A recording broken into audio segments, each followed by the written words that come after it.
It's very irritating talking to a lot of people, about the COVID-19 situation because most people believe in the narrative that the major news networks are giving,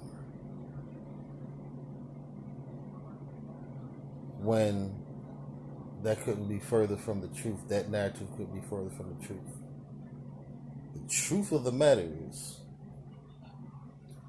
all these thousands of deaths that you're hearing about that was caused by COVID-19, 90% or probably 98% is not caused by COVID-19. People are dying from intubulation, ventilations, and intubulation is a process in which they inject a patient with propofol. That's the same type of sedative that Michael Jackson was being injected with that killed him. It's a muscle relaxer or other high power sedatives like that. And the reason why they use this muscle relaxer is to keep you or keep the patient from breathing on their own. It relaxes the muscles. And then they'll stick the tube down your throat and trachea. And they have to have a perfect alignment in order for it to work correctly, where it'll put oxygen in your lungs, and supposedly this will keep you alive without you or the patient lungs breathing. The person or the patient is being staying alive just from the oxygen that's come from that machine. And that machine also regulates the amount of carbon dioxide as well.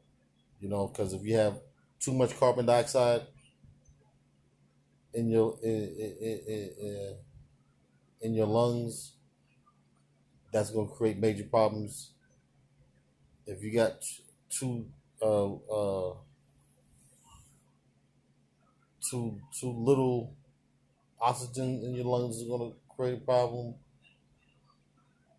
And it also deals with pressure and other things. Now, before these ventilators were being used in COVID-19, this was the stats that anybody over 65 that was put on those type of ventilator machines, only 25% would make it home, would be able to go home afterwards. Either the patient would die, or they would get some kind of chronic issues like brain damage, heart damage. Only 25% out of 100 would go home after this, and this is prior to COVID-19. And they are many of the doctors that question the use of this ventilation equipment. Now, normally when they use that ventilator equipment, it's only under extreme situations. Like, let's say someone got into a real bad car accident, and they don't have enough, they're not able to breathe on their own, and then they'll use that machine. I'm saying, but what they've been doing with these ventilators is that people they're asking people to come in, take these coronavirus tests. The hospitals are being flooded. People coming in that has coronavirus, right? And mind you, they coming in with coronavirus. It doesn't mean that it is the extreme strain of coronavirus. Okay, because a lot of the tests is faulty. And then if the tests do work, is not going to single out,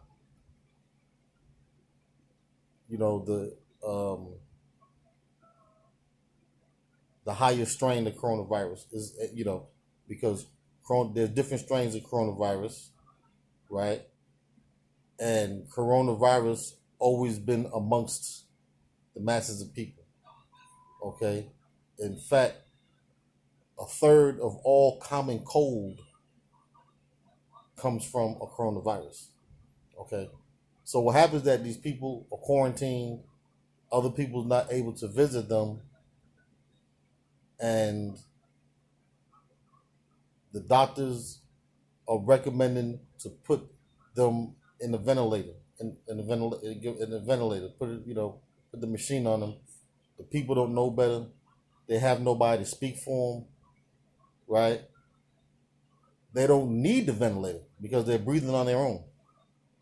Okay, so they shoot them up with the drug, put the ventilator in, and people are dying from what they call hypoxia, or I guess that's a correct pronunciation, and it's basically starving of oxygen or suffocation.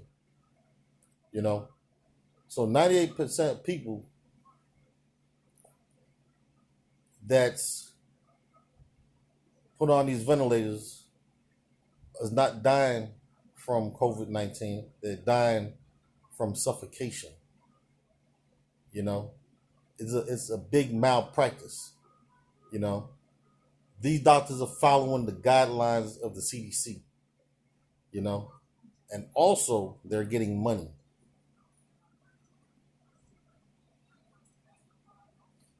Any person that goes to the hospital and they get diagnosed with COVID-19, the federal government gives them $16,000.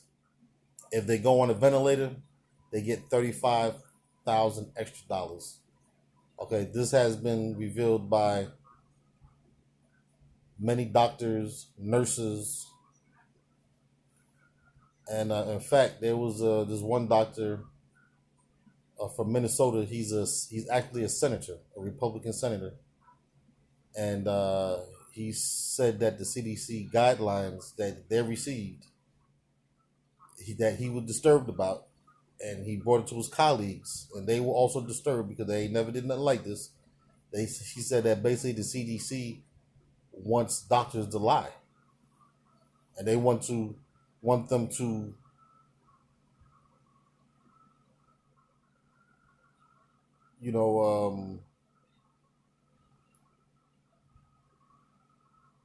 they want them to diagnose people with COVID-19 when they don't know if it's COVID-19. They want them basically to lie. And also the CDC guideline is that when they're diagnosed with COVID-19, to